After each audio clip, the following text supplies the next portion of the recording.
the project here for this one actually less relevant. Katie's wondering, should I get a full-time job and keep building my startup on the side, or should I try to raise a seed, raise some pre-seed, get some money so I can focus on my project full-time?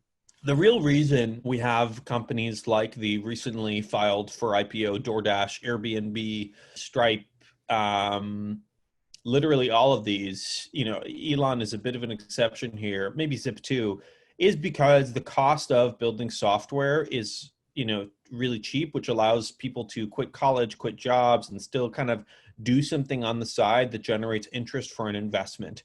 I think if you try to, we won't dig into what you're doing. We'll just answer the question maybe at a theoretical level. If you try to raise money really when you have nothing, it is a bit hard. If you're in a blessed enough position where your burn rate is low enough and you have just a little bit of savings, and where you can afford to spend a couple of months kind of, eating your favorite flavor of instant noodles and just like working on building something out, that is ideal.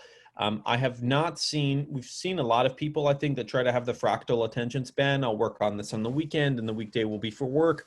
But I find the mind doesn't really like those segmentations. And it's not like every day you wake up with like a different TV channel to run. You often can't quite control what you're going to focus on. And you really have to flood yourself with your startup, which requires, a commitment of 3 to 6 months. So one strategy could be, if you can raise money and people are throwing at you because of your pedigree, it's worth doing that. I also think that could go south if you raise too much money, because now you've gotten overly committed to something without really validating it. And it's a bit hard to change. And you staked your entire, sense of, your id, your ego, and your super ego on a C Corp that was just a side project. So that could be bad, taken to an extreme. However, if you can raise a little bit of money, great. If you can build up enough savings to just work for 3 to 6 months on passion project, that's actually, in my opinion, ideal.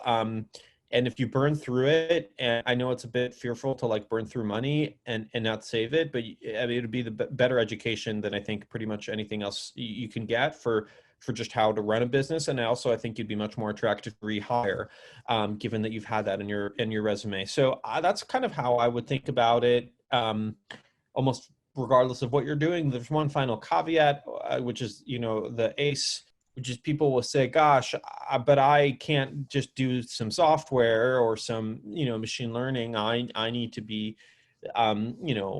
moving atoms around, not just bits. And I need a lot of money up front. That's tough and probably a topic for another conversation.